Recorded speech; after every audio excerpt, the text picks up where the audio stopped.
মৰমৰ ছাত্ৰ ছাত্ৰীসকল আজি আলোচনা কৰিম ক্লাছ 6 অনুশীলনী 7 ডিৰ 1 নম্বৰ প্ৰশ্নৰ পৰা 1 নম্বৰ প্ৰশ্ন দি আছে তলত দিয়া ব্যাসাৰ্ধযুক্ত একোটাকৈ বৃত্ত অংকন কৰা আমাক ইয়াত ব্যাসাৰ্ধ দি আছে গতিকে এনেকৈ একোটাকে বৃত্ত অংকন কৰিব লাগে প্ৰথমটো দিছে 3 সেমি দুই নম্বৰত 35 মিমি আৰু 3 নম্বৰ দিছে 4.2 সেমি প্ৰথমে আমি 3 সেমি এটা বৃত্ত অংকন কৰিম প্ৰথমে তোমালোকে এটা কাম কৰিবা 3 সেমি এনেকে স্কেলত জুখি লবা এনেকে স্কেলৰ পৰা 3 সেমি জুখি লবা এনেকে 3 সেমি স্কেলত জুখি লবা জুখি কি কৰিবা এনেকে এটা বৃত্ত অংকন কৰিবা তেনেকে বৃত্ত অংকন কৰিবা এনেকে 3 সেমি এটা বৃত্ত অংকন কৰিবা এনেকে লিখি জুখিব পাৰিবা এতিয়া জুখিছো প্ৰায় কিমান হৈছে 3 সেমি এটো হৈছে কি ব্যাসাৰ্ধ গতিকে এটো কেন্দ্ৰীয় ও লিখিব পাৰিবা এটা 3 সেমি বা লিখি নিদিলে হ'ব এটো হৈছে প্ৰথমটোৰ আনসাৰ 2 নম্বৰত দি আছে 35 মিমি প্ৰথমে এটো মিলিমিটাৰৰ পৰা তোমালোকে সেন্টিমিটাৰ লৈ নিবা এটা মিলিমিটাৰৰ পৰা সেন্টিমিটাৰ লৈ কেনেকৈ নিব লাগে দহৰে কি হ'ব হৰণ কৰিব লাগিব তেতিয়া কি হ'ব এটো সেন্টিমিটাৰ লৈ যাব দহৰে হৰণ মানে কি হ'ব 35 টো লিখিবা তলত শূন্য এটা আছে মানে 1 ঘৰ আগত দশমিক দিবা মানে এইবাৰ চিত্ৰটো আমাৰ কি হ'ব 3.5 সেন্টিমিটাৰ এবাৰ স্কেলেৰে 3.5 সেন্টিমিটাৰ আমি প্ৰথমে জুখি লবা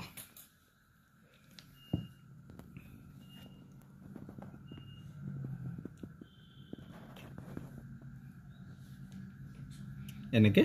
3.5 সেন্টিমিটাৰ জুখি লবা জুখি এনেকে এটা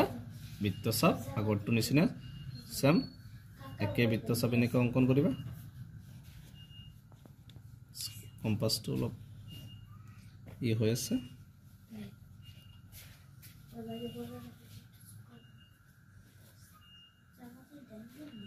ভালকে কিবা মোৰ অলপ কম্পাসত লাঠি লাগিছে এইটো হ'ব 3.5 এনেকে স্কেল দি সংযোগ কৰিবা কেন্দ্ৰৰ পৰা যত কেন্দ্ৰ কৰিছে তাৰ পৰা এইটো হ'ব 3.5 সেন্টিমিটাৰ এটা ব্যাসাৰ্ধযুক্ত এটা বৃত্ত এইটো হৈছে 2 নম্বৰটোৰ আনসাৰ 3 নম্বৰটো দি আছে 4.2 সেন্টিমিটাৰ তোমলে স্কেলেৰে সেকেন্ড আকৰ নিচিনাই 4.2 সেন্টিমিটাৰ এনেকে জুখি লবা 4 ৰ পৰা 2 ঘৰ এনেকে জুখি লবা হৈছে 4.2 তাৰ পিছত এনেকে এটা বৃত্ত অংকন কৰিবা কে সংযোগ কৰি দিবা আৰু এটা হৈছে আমাৰ কেন্দ্ৰবিন্দু ইয়াৰ পৰা এটা ব্যাসাৰ্ধ এটা টানি দিবা টানি দি চাবা এটো কি হ'ব আমাৰ কি হ'ব লাগিব 4.2 হ'ব লাগিব 4.2 হৈছে এটো 4 ৰ পৰা 1 2 এই 2 দাগটো হ'ব লাগিব এটো হৈছে 4.2 সেন্টিমিটাৰ ব্যাসাৰ্ধযুক্ত এটা বৃত্ত এটো এটা হৈছে 1 নম্বৰৰ আনসাৰ প্ৰশ্ন কৈছে বৃত্তৰ ব্যাস দিয়া আছে ব্যাসাৰ্ধ লোৱা তাৰ মানে তলত ব্যাস দিয়া আছে যেনে 1 নম্বৰ দিয়া আছে 8 সেমি এটো বৃত্তৰ ব্যাস দিয়া আছে 8 সেমি ইয়াৰ পৰা ব্যাসাৰ্ধ ওলাব লাগিব তোমালোকে মনত ৰাখিবা যদি বৃত্তৰ ব্যাস দিয়া থাকে ব্যাসাৰ্ধ ওলালে কি কৰিব লাগে 2 ৰে হৰণ কৰিব লাগিব তাৰনে ব্যাস আছে ব্যাসাৰ্ধৰ আধা তাৰ মানে 2 ৰে আমি হৰণ কৰিম প্ৰথমটো লিখি লৈছো দিয়া আছে বৃত্তৰ ব্যাস 8 সেমি এতেকে আমাক ওলাব লাগে কি বৃত্তৰ ব্যাসাৰ্ধ তেকে বৃত্তৰ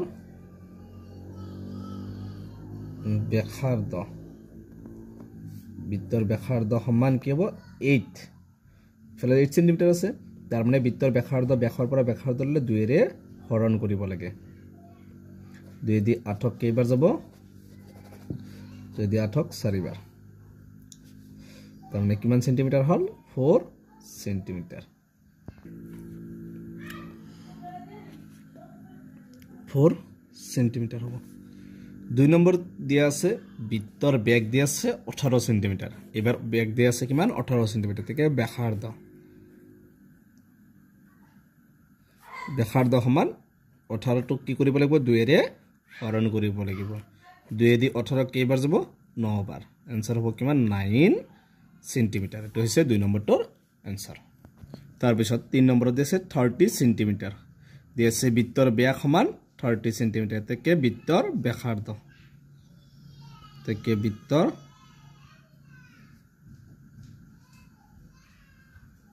ব্যাসাৰ্ধ কি কৰিব লাগিব 2 ৰে হৰণ কৰিব লাগিব 2 দি 30 কেইবাৰ যায় 15 বাৰ 15 সেন্টিমিটাৰ এটা হইছে 3 নম্বৰটাৰ आंसर 3 নম্বৰ প্ৰশ্ন কইছে বৃত্তৰ ব্যাসাৰ্ধ দিয়া আছে ব্যাক উল্লোৱা প্ৰথমটো দিয়া আছে বৃত্তৰ ব্যাসাৰ্ধ কিমান দিয়া আছে 7 সেন্টিমিটাৰ মনত ৰাখিবা বৃত্তৰ ব্যাসাৰ্ধৰ পৰা যদি ব্যাক ওলাব দে ব্যাসাৰ্ধৰ কিমান হ'ব দুগুণ মানে এই হাতক 2 ৰে পূৰণ কৰিব লাগিব প্রথমে দিয়া আছে বৃত্তর ব্যাসার্ধ সমান 7 সেন্টিমিটার এতেকে বৃত্তর ব্যাক এতেকে বৃত্তর ব্যাক সমান কি হ'ব 2 পূৰণ 7 2 হাত গুণ 14 সেন্টিমিটাৰ 2 নম্বৰ দিয়া আছে বৃত্তৰ ব্যাসাৰ্ধ সমান 4.2 সেন্টিমিটাৰ এতেকে বৃত্তৰ ব্যাক এতেকে বৃত্তৰ ব্যাক সমান 2 পূৰণ 4.2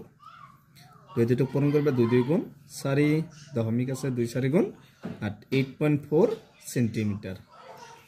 3 নম্বৰত দিয়া আছে বৃত্তৰ ব্যাসাৰ্ধ সমান 16 মিলিমিটাৰ এতেকে বৃত্তৰ ব্যাক